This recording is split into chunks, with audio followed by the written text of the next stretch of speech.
Let's start by giving all praises to the Most High, whose true name in Hebrew is Yahweh, in the name of his only begotten Son, whose true name in Hebrew is Yahweh Shai, and the Holy Spirit, which is the Rakakwadash. Double honors to the elders and apostles, and the Holy Spirit who taught us his truth. Honors to the brethren that's doing the work to push the gospel, risking their life and freedom to do so. Peace and blessings to the hopeful elect, which would be 1/3 of the true biblical Israelites, those who would be seeking their salvation by returning back to the Most High during these last days. All right, so this lesson is going to be Remember the Help from Heaven, number 6. It's going to be titled Smite This People with Blindness. Again, smite this people with blindness. All right, this is another lesson in which we recall the miracles that the Lord did for our ancestors to deliver them from death. To remember what the Lord did aforetime so we can expect the Lord to do the same miracles and greater here in this lifetime before his return during these times of trouble. So we're going to get Romans 15:4. For whatsoever things were written aforetime were written for our learning, that we, through patience and comfort of the scriptures, might have hope. The things that are written, meaning this book is a set of writings. It's a record book of things that we must learn here in this lifetime before the Lord's return. And the things that were written will contribute to our patience, our comfort, and our hope. Because days are coming that the people who ain't got this understanding, there's no hope for them. There's no comfort for them. But to those of us that has it, who the Lord is going to have mercy on, we're going to be the only people out here with hope. And you got to read so that you know what to have hope in. Because you could have hope in the wrong thing. You could have hope in something that don't line up with the scriptures. So you got to know what the scriptures say so that your hope lines up with what's written, that it lines up with the promises of the Lord. And in that hope, then you could be comforted. And that will contribute to our patience that we may endure until the end. Because enduring until the end is not just a physical game of life and death. It's a mental game. It all begins in the mind. People's minds are going to break long before they actually die off. So the things written in this book will keep us stable, into our deliverance. So we're gonna start off with the book of 2 Kings, chapter 6, verse 11. To recall one of the miracles that the Lord did for our people. And pretty much the backstory of this, the king of Syria was trying to overthrow, and he's trying to overthrow the king of Israel, but he couldn't get his hands on him because the king of Israel kept escaping from him. So that's the backstory. Therefore, the heart of the king of Syria was sore troubled for this thing. And he called his servants and sent unto them, will you not show me which of us is for the king of Israel? So the king of Syria said to his servants, hey, which one of y'all is helping out the king of Israel? And one of his servants said, none, my lord, O king. But Elisha, the prophet that is in Israel, telleth the king of Israel the words that thou speakest in thy bedchamber. So yeah, they said, Elisha is telling the king of Israel everything we talk about behind closed doors. And how was Elisha able to tell them what the Lord, what they was talking about? Because the Lord had revealed it to him. And he said, go and spy where he is, that I may send and fetch him. So he was like, okay, go spy out Elisha so I can capture him. And it was told him, saying, behold, he is in Dathan. Therefore sent he thither horses and chariots and a great host, meaning a great army. And they came by night, like what Esau gonna try to do, and compass the city about. And when the servant of the man of God was risen early, And gone forth, behold, a host, an army compassed the city, both with horses and chariots. His servant said unto him, Alas, master, talking to Elisha, how shall we do? Meaning, what we gonna do? He answered, Fear not, for they that be with us are more than they that be with them. So Elisha was telling them, we appear to be outnumbered and surrounded, but we got help in the heavens. And that help is right here, right now. And Elisha prayed and said, Lord, I pray thee, open his eyes that he may see. And the Lord opened the eyes of the young man, and he saw, and behold, the mountain was full of horses and chariots of fire round about Elisha, which the chariots of the Most High would be what the world calls UFOs. So they wasn't outnumbered. And when they came down to him, meaning when the armies came to Elisha to capture him, Elisha prayed unto the Lord and said, Smite this people, I pray thee, with blindness. And he smote them with blindness according to the word of Elisha. So yeah, this is no light thing right here. The Lord smote the people with blindness, which delivered Elisha and his servant. It saved their life. So, and why is this important? Because the Lord did it before, He's going to do it again. That's why Romans 15:4, the things that were written aforetime for our learning. So the different miracles, the divine intervention, it was written for us to learn about. Because you're going to find ourselves in many of the situations that's recorded in the scriptures. We can learn about how the Lord delivered our ancestors from those situations. So now when we get caught in the same situations, we know what to have hope in. We know what the Lord is capable of. We know now not to put any limits on the Lord's power. Like in this case here, you can simply ask the Lord to smite your enemy with blindness. And that's going to be a huge thing in the time to come. And we about to show why. So we're going to come to the book of Luke, chapter 20, verse 21. Because we know that the dragon is going to make war with those of us who got this testimony to cut us off. So this is Luke 21:20. And when you shall see Jerusalem compassed with armies, then know that the desolation thereof is nigh. So yeah, the days come, Jerusalem is going to be compassed with armies. So first, let's read this in the NLT for a simpler read. And when you see Jerusalem surrounded by armies, then you will know that the time of its destruction has arrived. So this is not the ancient physical city of Jerusalem. This will be the people of Jerusalem, the people here on this side, on this sign, right here in America, because we Jerusalem wherever we at in the earth. And wherever we at, we then make that Jerusalem. What's mainly Jerusalem in America? The inner cities and the ghettos. So the cities are going to be surrounded by armies. And what is that known as? Martial law, a military lockdown of the streets of America. They're going to shut down the roads, the highways. It's going to be curfews, strict lockdowns enforced by the military.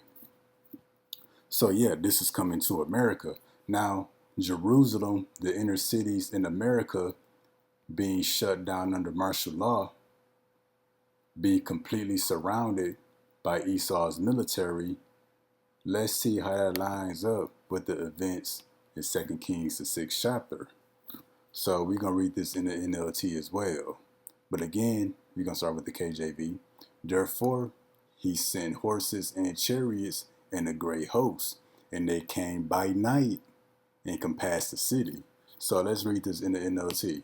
So one night, the king sent a great army with many chariots and horses to surround the city.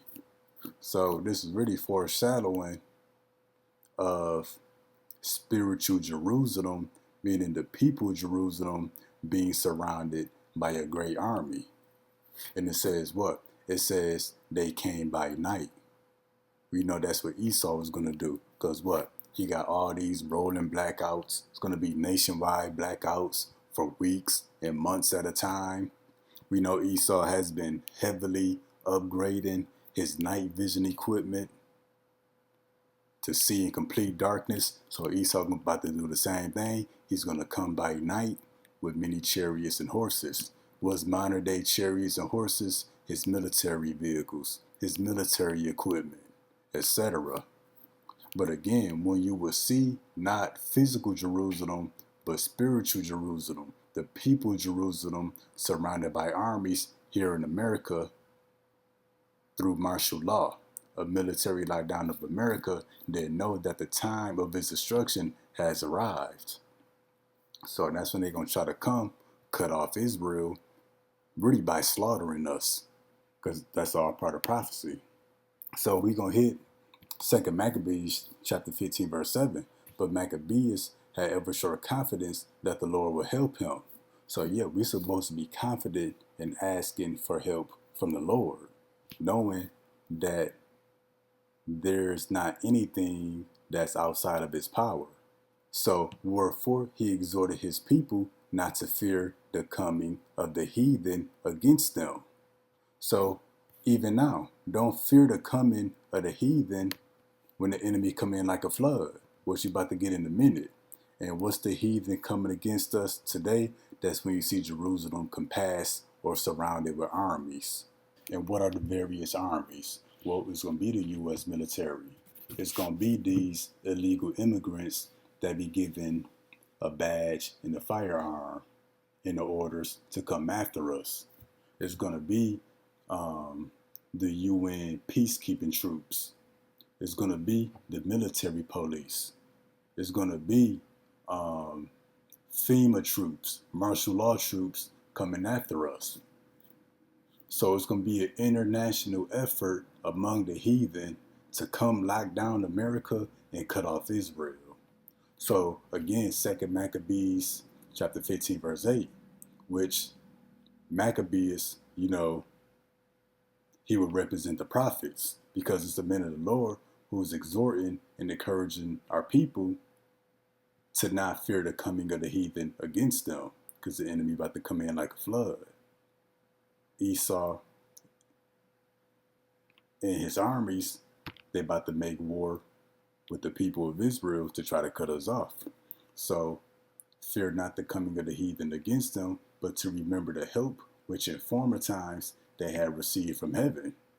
And in this case here, with this lesson, was one of the many times that the Lord helped us that we remembering through this lesson.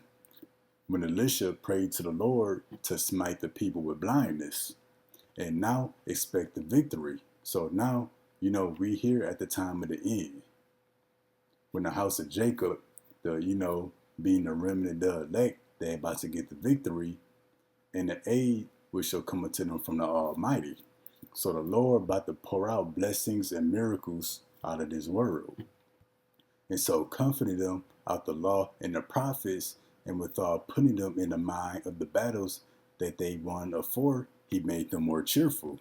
Yeah, see, going back to Romans 15:4, the things written aforetime was written for our learning, that we may be comforted and have hope and patience. Because see, Maccabees did that. They read the things written aforetime. They went through the books of the prophets and the book of the law. And what? It made them more cheerful. They were comforted. So yeah, and when we hit Isaiah 59:19, so shall they fear the name of the Lord from the west, and his glory from the rising of the sun. When the enemy shall come in like a flood, the Spirit of the Lord shall lift up a standard against him. So yeah, when you see Jerusalem surrounded by armies, Jerusalem compassed with armies, the UN peacekeeping troops, the illegal immigrants given the badge and given the order, the military police, the U.S. military. It don't stop there. Esau got killer drones. He got killer robots. He got mechanical dogs with firepower attached to them. He can see us through his satellites. He can see us through his smart street cameras. Esau got technology and eyes and weapons all over the place. So that's why it's going to come in like a flood. A flood gets everywhere. And the flood comes in waves. Esau might send killer drones. Then he might send mechanical dogs. Then Esau might come in on foot. Hey, then he's going to come and do airstrikes and come with his military vehicles, tearing everything down. But guess what? When Esau come in like a flood to try to cut us off, the Lord going to lift up a standard against him. Now, we're going to get this word standard. We're going to go to the Blue Letter Bible.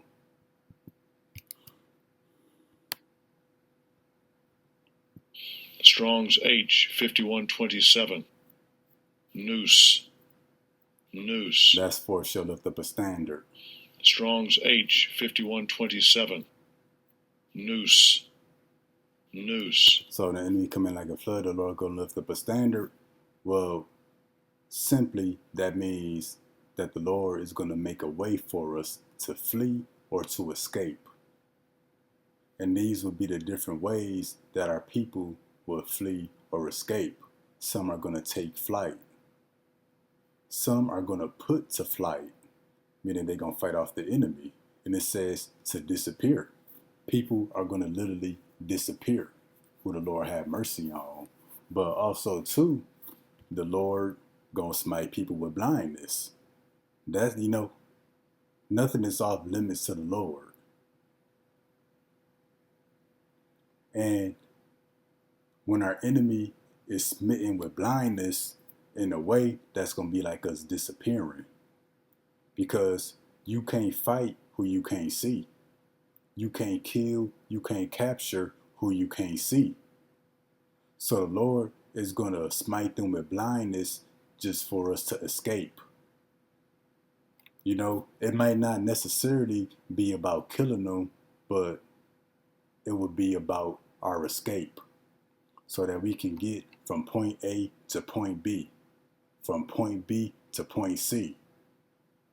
So going back to the book of 2 Kings, chapter 6, we're going to hear verse 18 again. And when they came down to him, when they came in like a flood to Elisha, Elisha prayed unto the Lord and said, smite this people, I pray thee, with blindness. And he smote them with blindness according to the word of Elisha. That's heavy, because this is not no ancient army that's coming after us. Like we said, moments ago.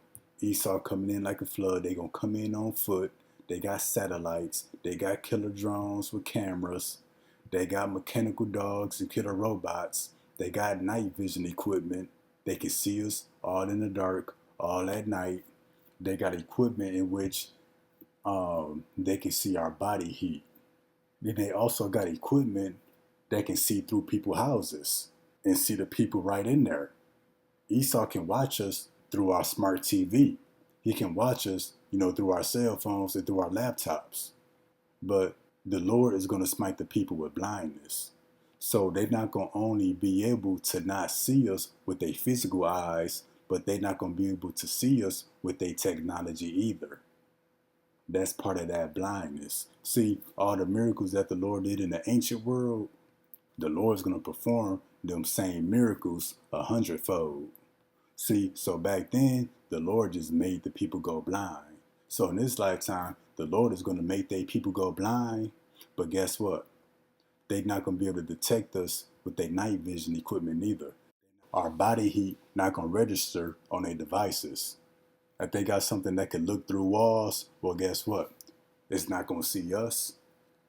So yeah, when it says smite them with blindness, that's the Lord taking their eyesight, but everything that will act as a extra pair of eyes, being their night vision equipment. Their equipment that allows them to see our body heat. They killer robots, they killer drones with high-tech cameras, the mechanical dogs. Nothing's going to see us. So asking the Lord to smite the enemy with blindness is going to be a big help here in the time to come. So back to 2 Maccabees 15:8. Wherefore he exhorted his people not to fear the coming of the heathen, because they come in like a flood with their technology and their weaponry against us, but to remember the help which in former times they had received from heaven. So remember how the Lord smote our enemy with blindness, and know that he's going to do it again. And now expect the victory. That victory is going to come in many forms. We're going to have many victories leading up to the deliverance. Us eating in the famine, that's part of that victory. The Lord healing us and keeping us healthy. When the pestilence is out there, that's part of that victory. The Lord lifting up that standard that we may flee or escape our enemy, either by making us disappear on their radar or the Lord smiting them with blindness. That's part of that victory. So expect the victory and the aid, which is the help that's going to come to us from the Almighty. So the Lord smiting them with blindness, the enemy not going to see us with their eyes, with their night vision equipment, and we not going to be on none of their radar either.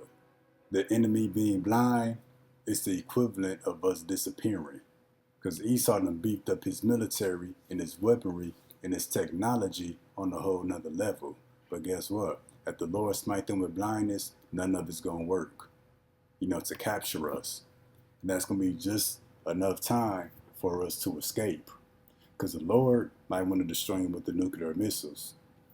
So the Lord might just smite them with blindness so we may escape. Or the Lord might smite them with blindness, then he might send 10 grizzly bears after them to tear them to shreds. So this is going to be a big help in the time to come. So if you find yourself surrounded by Esau's military, surrounded by UN troops, surrounded by the military police, surrounded by mechanical dogs and killer drones, hey, you can ask the Lord to smite them with blindness. And if you're part of the elect, the Lord is dealing with you. Hey, the Lord is going to make them blind so you can escape. All right, so that's it with this lesson here. Lord willing, it was edifying. Till next time, Shalom.